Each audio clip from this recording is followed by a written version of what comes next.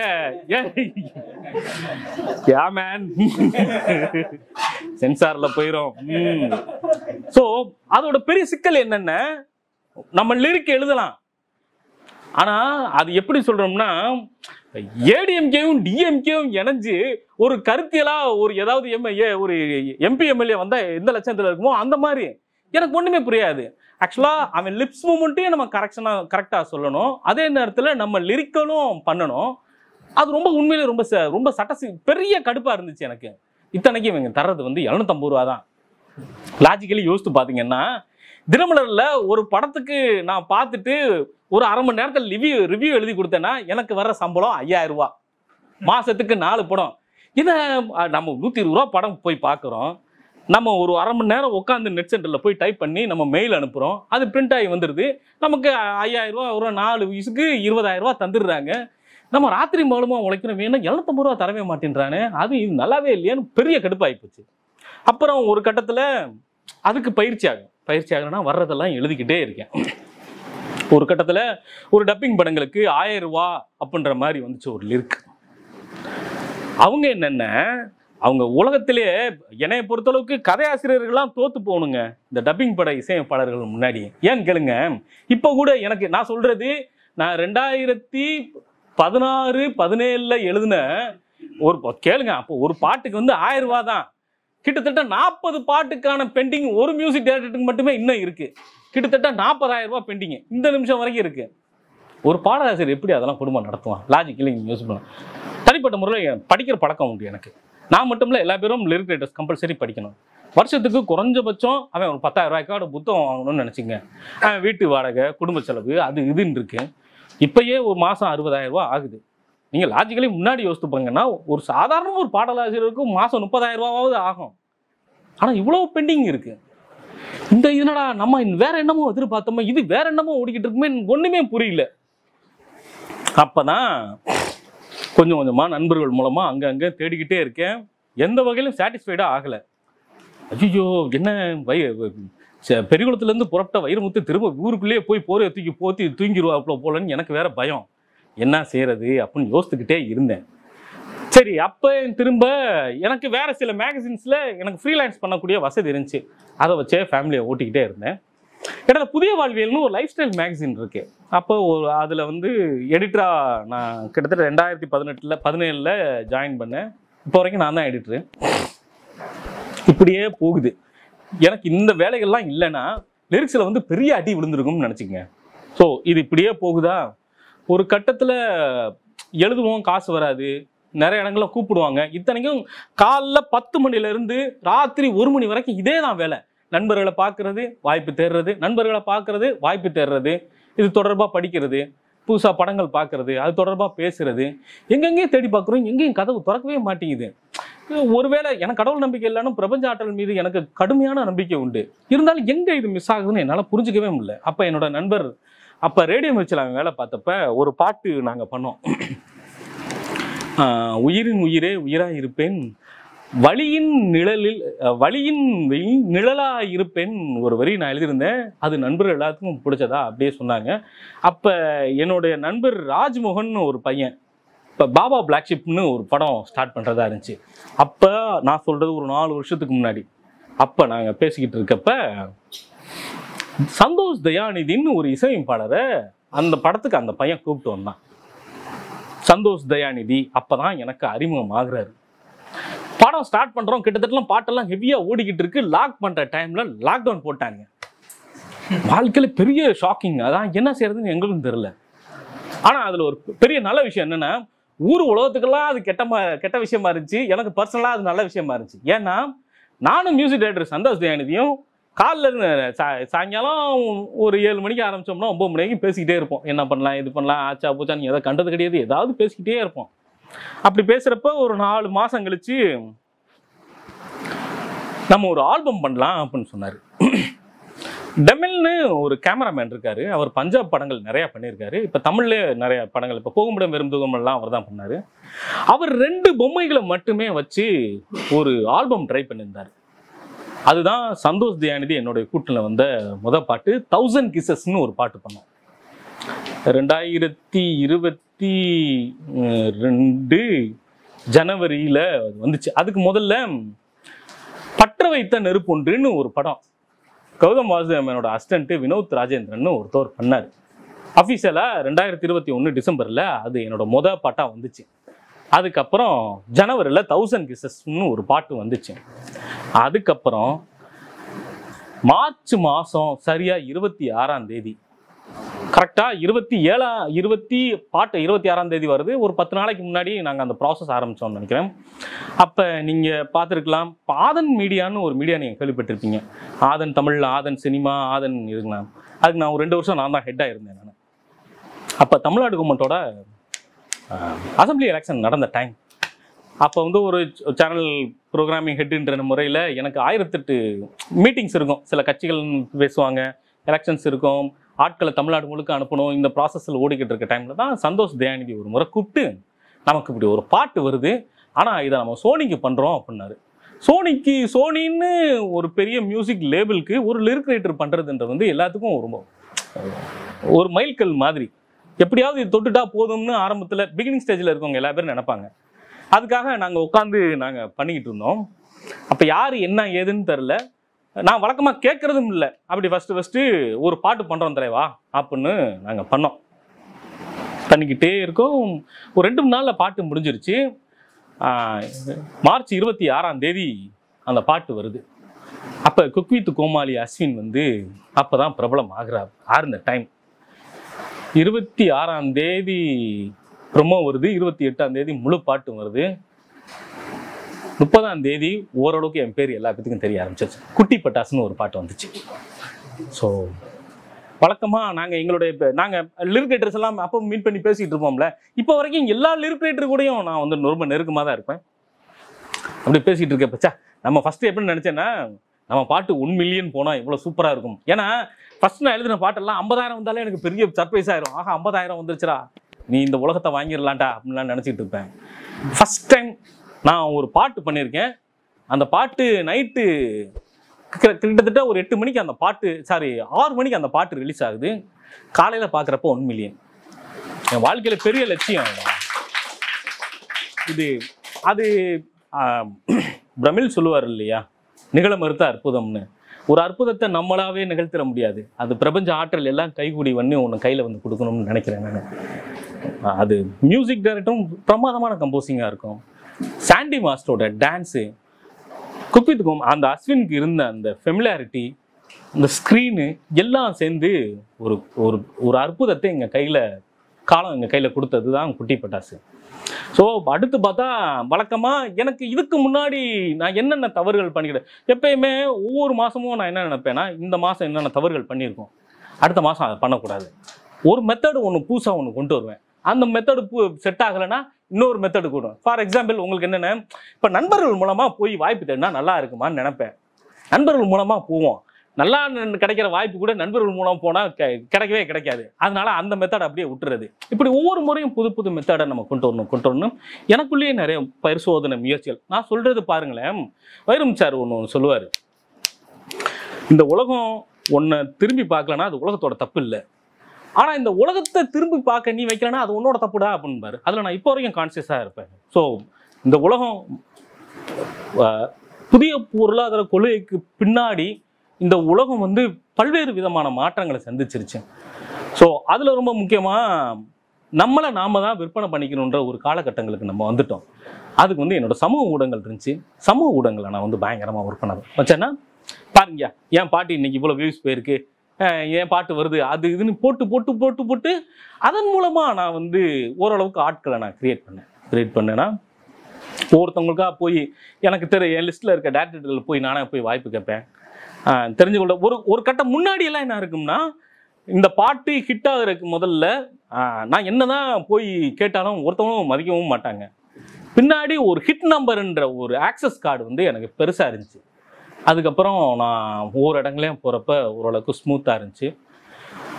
இப்படியே போய்கிட்டு இருந்ததில் ஏற்கனவே சொன்னேன்ல, டப்பிங் படங்கள் கிட்டத்தட்ட ஒரு 200 பாட்டு எழுதிருப்பேன் நான்.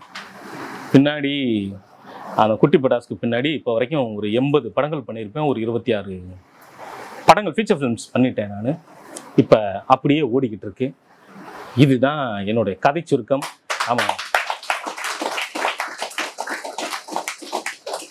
ஸோ இதுலேருந்து நீங்கள் கேள்வி கேட்டுக்கிட்டே வாங்க, நம்ம அப்படியே போயிடுவோம். இடையில கண்டினியூவும் பண்ணிக்கிட்டு இருக்கலாம்.